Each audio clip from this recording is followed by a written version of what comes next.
दुनिया में इस बीच क्या हुआ है, दुनिया को क्या हासिल हुआ है इस जंग के बीच में। कहा यह जा रहा है कि बहुत सारे लोग ऐसे हैं जिनके इंटरेस्ट में है ये जंग चलते जाना। वो कौन से लोग हैं जो लाशों पर सौदे करते हैं और दुनिया के हिस्से ये आता है। दुनिया में महंगाई कैसे बढ़ी है जरा देखिए। पेट्रोल और डीजल समेत कई कमोडिटीज अचानक बहुत ज्यादा बढ़ गई हैं और ये वो कमोडिटीज हैं जिन पर दूसरी कमोडिटीज की कीमत भी मुनहसर होती है, निर्भर करती है। लिहाजा उनकी कीमतों में भी कई गुना उछाल आ गया है। जून के बाद एनर्जी क्राइसिस, यूरोप में गैस की कीमत 3 गुनी हो गई है और गैस की कीमत 3 गुनी होना, ऊर्जा की कीमत 3 गुना होना, मतलब इसका इंपैक्ट दूसरी तमाम चीजों पर भी पड़ा है। यूरोप और इंग्लैंड के केंद्रीय बैंक लगातार इंटरेस्ट रेट बढ़ा रहे हैं और इसकी वजह से आगे एक बहुत बड़ा मंदी का दौर दिखाई दे रहा है। एनर्जी के दाम बढ़ने से महंगाई 50 साल के हाई लेवल पर है। यूरो में इस साल 12% की जबरदस्त गिरावट देखने को मिली है। यह है वो जो दुनिया के हिस्से आया है। उसके बावजूद ये वॉर, कौन है वो लोग जो प्रो वॉर हैं और वॉर मॉन्गरिंग कर रहे हैं, ये एक बहुत बड़ा सवाल। जरा देखिए भूख और लाचारी कैसे बढ़ी है। उर्वरक एक्सपोर्ट बंद होने से फसलों के उत्पादन पर असर हुआ है, क्योंकि आप जानते हैं रूस और यूक्रेन दोनों ही इस लिहाज से बहुत महत्वपूर्ण देश हैं।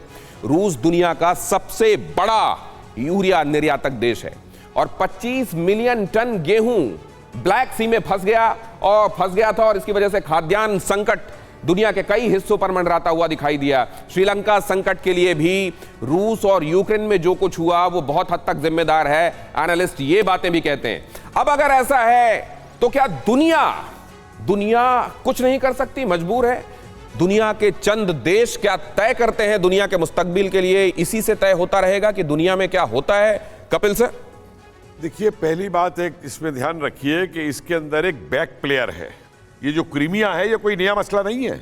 ये 1853-56 से चला था। उस समय रूस, टर्की और इंग्लैंड के बीच में चलता था और ऑटोमन एम्पायर को बनाने का ख्वाब आज क्रीमिया देख रहा है, जिस तरीके से वो आगे बढ़ रहा है। और आप देखिए कि अल कायदा और ICIS बिल्कुल चुप है इसके ऊपर। इनके एग्रीमेंट हो चुके हुए हैं आपस के अंदर।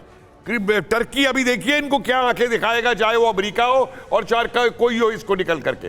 ये जो एक अमेरिका ने तालिबान को छोड़ करके और वहां से पीछे आके दुनिया को रास्ता दिखा दिया है, उसमें आप देखिए आगे क्या क्या होगा। और इन देशों के लिए, चाहे इंग्लैंड हो, अरे दुनिया में इंग्लैंड से ज्यादा नरसंहार किस लिए किए हैं? तो इंग्लैंड को क्यों चिंता है किसी मानव लाइफ की? चाहे वो ऑस्ट्रेलिया रहा हो, चाहे अमेरिका में रेड इंडियंस रहे हो, ऑस्ट्रेलियन एबोर्जिनीज रहे हो, हमसे ज्यादा नरसंहारों को कौन जानता है इंग्लैंड के हिंदुस्तान से ज्यादा? इनके लिए क्या वैल्यू है? अमेरिका एक ऐसा देश है जिस देश की बुनियाद किसी संस्कृति पे नहीं है, किसी देश के आधार पे नहीं है, किसी सभ्यता पे नहीं है, पैसे की खातिर बना हुआ एक देश है वो।